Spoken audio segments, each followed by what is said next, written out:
Thank you. Thank you so much for that kind introduction. Thank you for inviting me to be here, and especially to my longtime colleague, Howard Gardner. And Susan, what a wonderful talk. I mean, it really serves as an apt bridge to what I want to talk about. We're going to move into adolescence and really honor the perspectives and the experiences of adolescents in a very complicated world they're growing up in. So I want to set the stage by starting here with a sampling of relevant news headlines from the past year or so.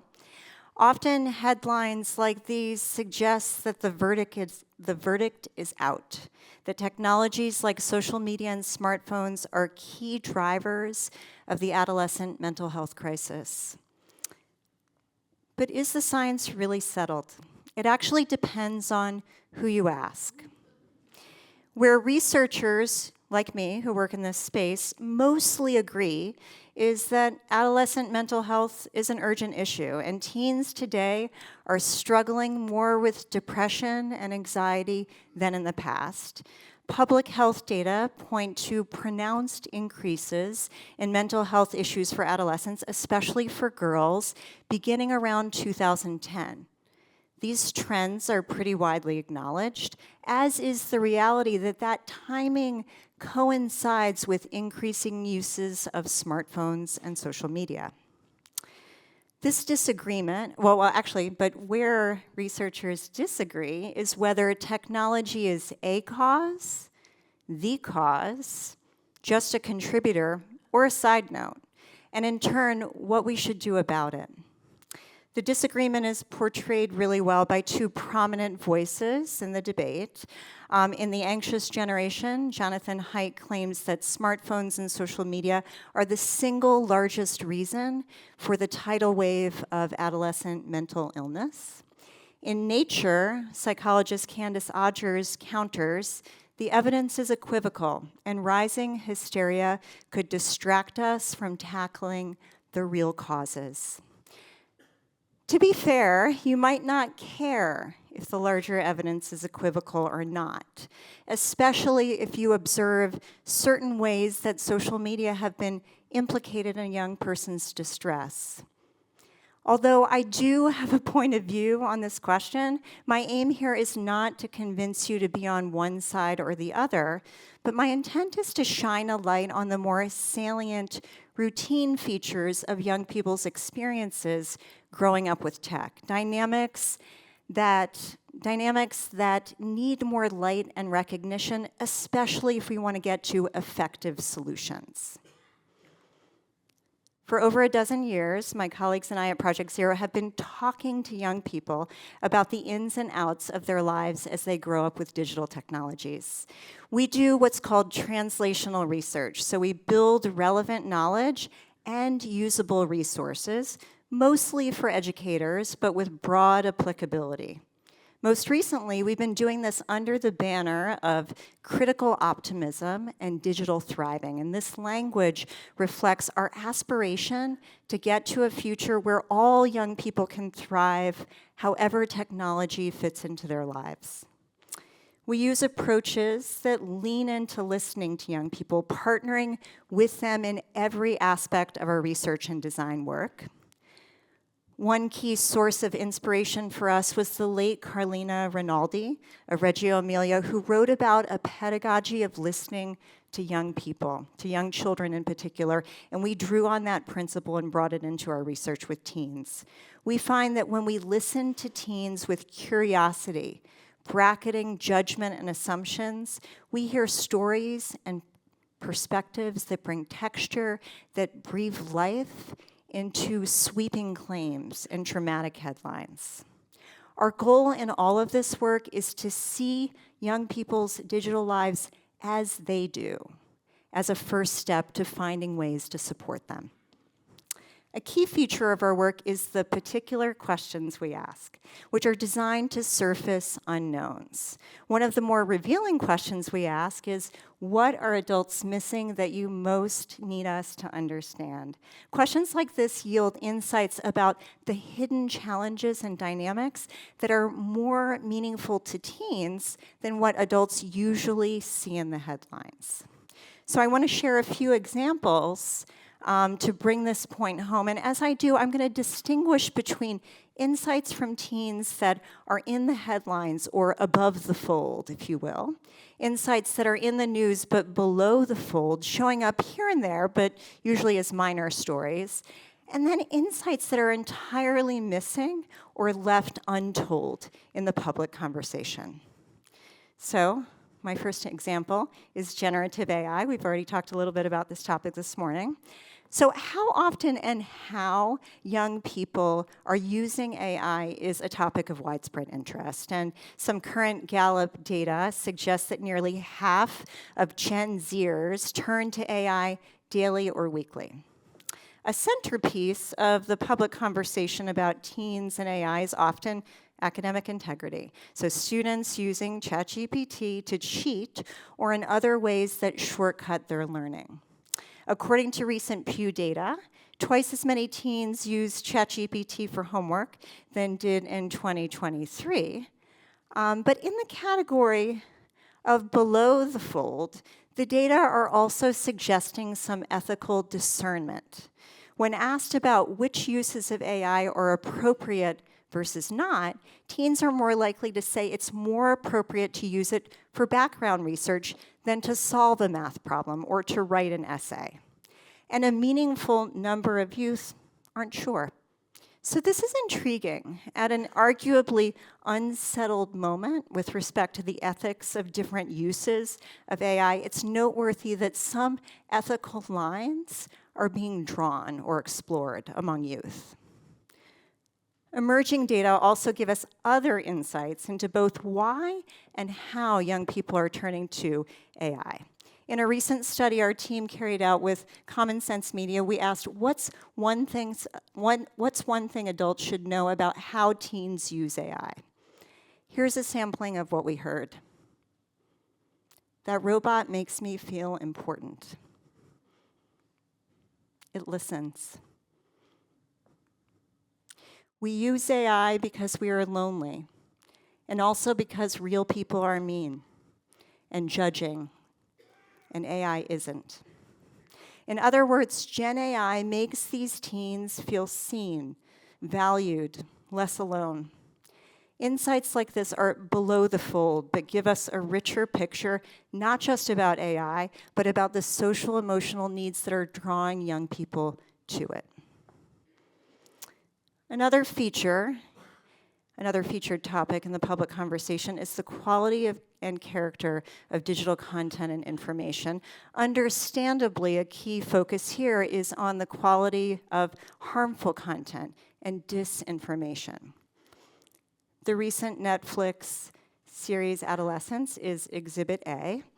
The show has captured widespread attention for its dramatic and I would say artful portrayal of a 13-year-old boy accused of killing a female classmate. An important part of the story is the role of online bullying and misogynist online communities, as illustrated in these headlines about the show. This show surfaces a legitimate topic of concern related to harmful digital content and information and is facilitating crucial conversations about needed interventions. So this is important. And our research with teens also uncovers significant stresses related to digital content and information that fall below the fold or are even left untold. A key arena for these insights is friendship.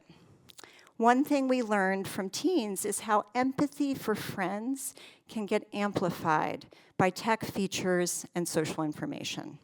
This is especially salient in the current context. Even if a teen is not personally struggling with a mental health issue right now, they are more likely than ever to have someone in their network or even a close friend who is. And those friends may be reaching out for support through texts, crying out for help on social media at all hours. So suddenly, putting your phone away for sleep or self-care gets pitted against being a good friend. This is a hidden toll of the adolescent mental health crisis and another part of the pull to the screen that parents especially often don't see. Tech features also play into teenagers' sensitivity to the status of their friendships. Now, this is not surprising, but what is the ways that this happens with features in the technology that appear benign or even transactional. So Venmo is a great example. If you aren't familiar with Venmo or Zelle or Cash App or PayPal, these are digital tools that make it simple and seamless to reimburse a friend for your portion of dinner or movie tickets if they paid for the whole bill. But a feature of these apps is also social. So this is a typical Venmo feed that a teen might see. Actually, my daughter shared this with me. And this one shows that Marta paid back Allie for dinner, and that Letitia and Allie shared drinks in an Uber home. Transactions like these carry meaningful social information, especially for teens who are developmentally primed to care. Seeing friends reimburse each other for dinner or for an Uber is how you found out you were left out. Here's another example. Read receipts. These are indicators on text messages that tell you when the person you've sent your message to has actually read it. What these screenshots show on the left is that a teen Snapchat message to a friend was opened 3 hours ago. And on the right, that a text message sent, "Hey, are we okay?" was read at 9:39 p.m. It's now 10 p.m., maybe midnight, but no response. For the teen waiting for the response here, the dynamics of what's called being left on read, essentially being left hanging, can trigger feelings of vulnerability and even mind reading. They opened my message, they left me on read, they must be mad at me. That's how the thinking often goes. So a big part of what's hard for teens growing up with tech is the sheer volume of social information that one can stress and obsess over. These features carry a level of gravity that is significant to adolescents, but often not so visible to adults. Okay, a final and crucial below-the-fold example are the digital spaces where young people find meaningful, positive sources of support or digital havens. These warm, cozy corners of the internet can be found on nearly every app or social network. One of the most powerful examples, in my view, is a project called This Teenage Life. It's a podcast that was founded by an educator named Molly Josephs and a group of teenagers at the high school where she teaches. It was founded just as a podcast, but now it's grown into a multi-platform online community that engages teens from across the globe. Messages like this from a teen named Lydia are worth taking in. I just listened to your episode about a year in quarantine. I felt seen. I thought no one else knew how I was feeling. Another one, on This Teenage Life, I feel like I have a group of friends who truly get me. I feel supported and heard and validated. It keeps me afloat when I feel so alone. These testimonials speak to the unique affordances of certain digital communities to provide meaningful connection and support to teens who don't have it nearby. So Molly and the teens have begun to use the terminology of digital havens to capture the magic of these spaces. They're organic, co-constructed communities that contributors choose to return to again and again. People have full agency when they're together in these communities. They're kind, elevating, restorative. It's definitely worth noting that a key ingredient of this teenage life is the presence of a loving, validating, caring adult, Molly Josephs, who helps shape the tone of the space. Not all digital havens require this. It can be achieved through other means like thoughtful moderation, important like explicit norms, but it's definitely a notable part of the secret sauce of this teenage life. Digital havens are not new at all on the internet, and they're certainly not new to media researchers. Folks like Henry Jenkins and Sherry Turkle identified the qualities of online communities that were part of the original promise of the internet, over 2 decades ago. But what's often below the fold now is that these truly positive spaces persist, and for some youth, operate as true lifelines. So this positive reality needs to be part of the conversation as we acknowledge and reckon with the negative, harmful features of certain online spaces.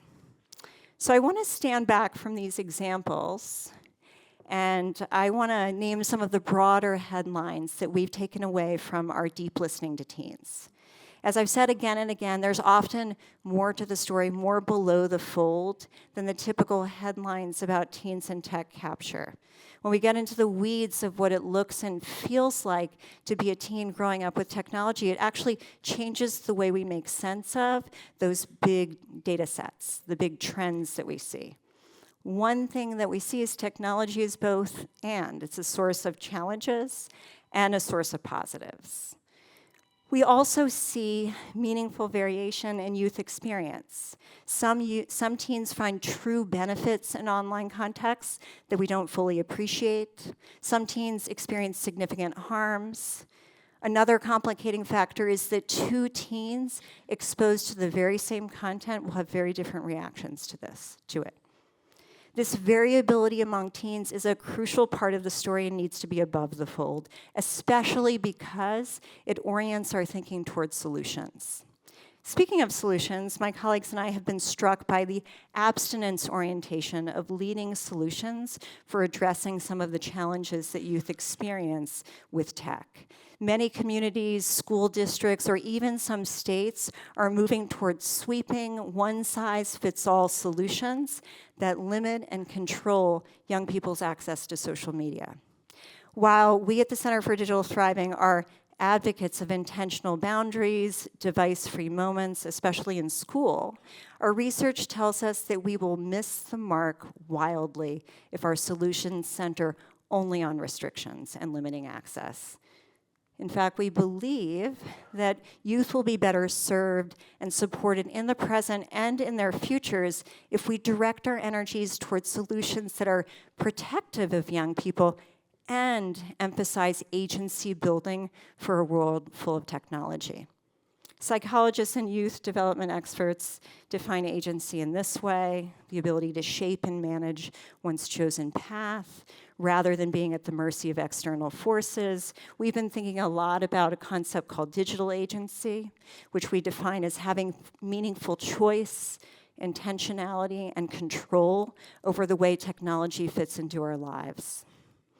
We've been inspired by the work of the psychologist Albert Bandura, who talked about 3 different paths to agency, not about digital life, but in general. And we think a lot about these 3 pieces. The first one is personal agency, and that means equipping young people with skills and strategies that build their sense of agency for a tech-filled era. Educators and parents, of course, play a hugely important role here.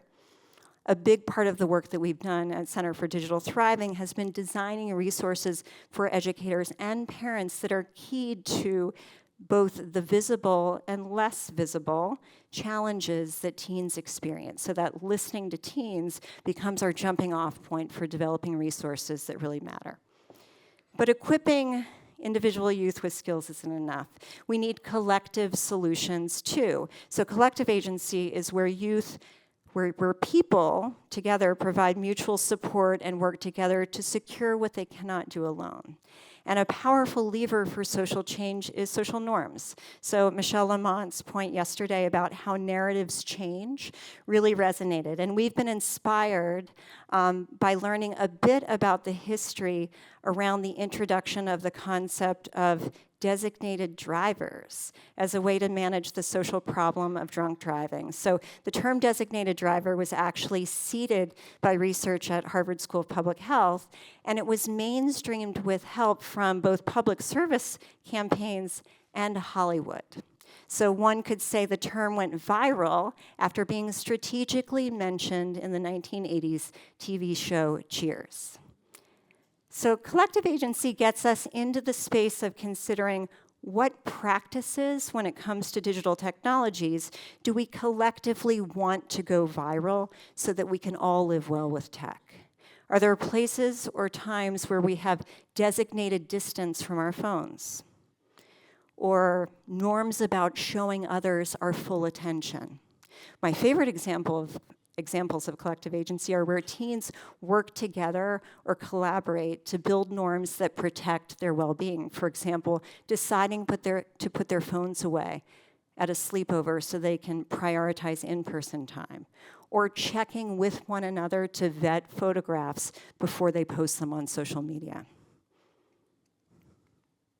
The last one is proxy agency, and this is where what adults understand and do is especially important. So proxy agents are typically those who hold more power and wield it on others' behalf. Whether we acknowledge it or not, adults are crucial proxy agents in the context of technology opportunities and risks for young people. We create the rules, the policies, the laws, and the very technologies that young people use. So tech designers are proxy agents, so are school leaders, parents, grandparents, policymakers. In these roles, adults often have good intentions, but if we want to effectively support youth agency and well-being, we also need good insights, especially around the nuances behind their screens. Thank you so much.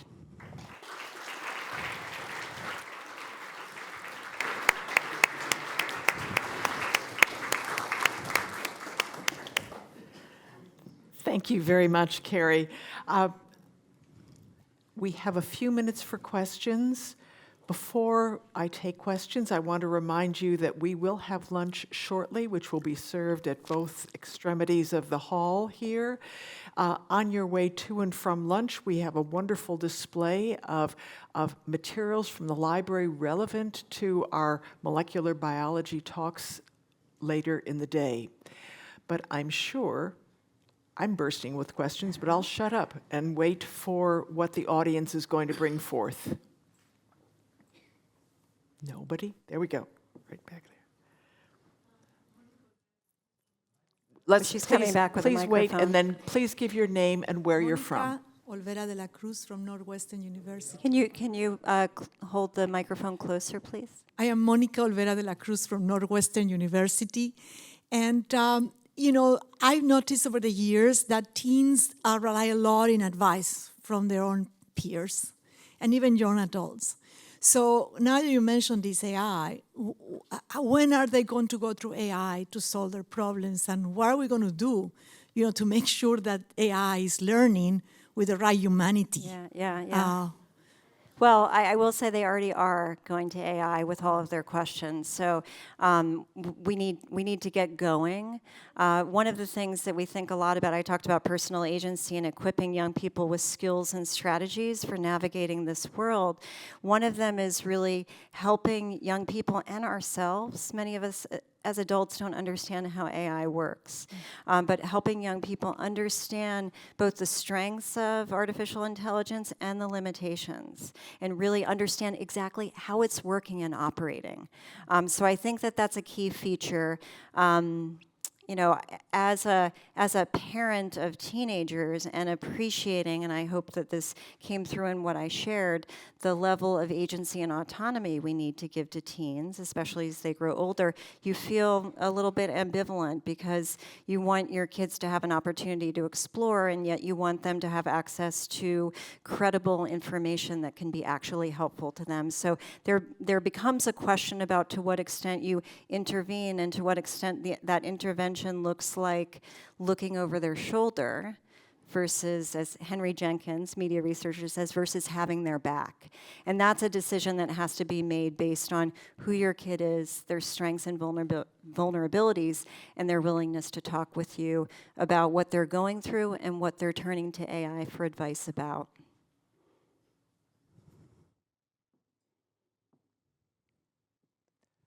Okay, well, we'll get that question and then I'll unleash one of mine. I very much liked how you, it's my point of view also, that as new things arrive, we cannot just shut it away from kids and teenagers. But I loved how you showed that they would and could use it for good, for support, for empathy, if that was available. So how can we encourage the creation of fora where, as tools come up?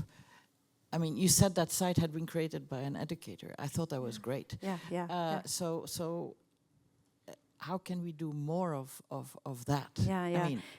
I mean, I think educators have a big role to play. Adults have a huge role to play in this, and we've found in the work that we do, which is often work where we co-design alongside young people, is finding ways to bring them together and curating those conversations where they speak with one another about what their social emotional challenges and needs are, become design spaces for things that may have a digital component to them, or may not. But I think that that's where things started with Molly, as she was gathering students together who really wanted to talk about real issues, and then decided, like, this is a podcast. Other teens may want to hear us talk in this way.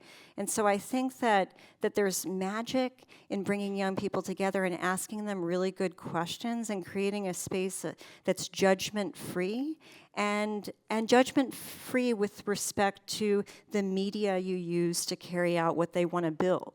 I think there's so much judgment about social media and what it's used for, and that comes from a very good place, very good intentions. And these media are built into the fabric of young people's lives, and they see affordances there that we often don't see. Great. On that, very quick, up in the balcony, please. Yes, my name's Lance Becker from New York, and I'm just wondering if we haven't fully explored what the positive side might be. I've been sort of negative about this, and very recently, one of my young people, a young trainee physician, attempted to commit suicide. And I am 100% certain that the only reason he is alive today is because he was on a digital platform where someone recognized what was going on, who was far away, actually called the police. They broke into his apartment. They were able to rescue him. And I am certain that he would be deceased had it not been for this platform. And, is this something that we may learn more about, be able to harness in a more positive way as we learn how to deal with it? Yeah, I think that that disseminating greater information about these positive, truly supportive online spaces to clinical staff and professionals is a key part of this. We tell a story in Behind Their Screens about a young person who was crying out on social media, on Snapchat in particular, about her distress. And her Snapchats became increasingly alarming and were increasingly explicit about her intentions to do self-harm. Turns out that one of the teenagers who saw these Snapchat stories turned to their parent. The parent called the parent of this teen. They were at the emergency room, so the parent was aware of her daughter's distress, but had no idea about the social media component and the audience of peers and friends who were worried about this teen and really not really understanding how the media was used in that way to signal a cry for help, but also the online communities that this young person was also a part of that served as lifelines. So there's a clinical implication here in terms of asking the right questions and opening up the possibility when pediatricians sit down with kids, it's not all a list of don'ts and risks. It's a set of questions that opens up the space and really listening to what kids are seeing and providing some guidance to some online spaces that we know and understand are truly positive. Thank you for your question. I really appreciate it. Fantastic. Thank you for an uplifting conversation and a really engaging dialogue with our audience. Yeah, thank you. Wonderful. Thank you very much.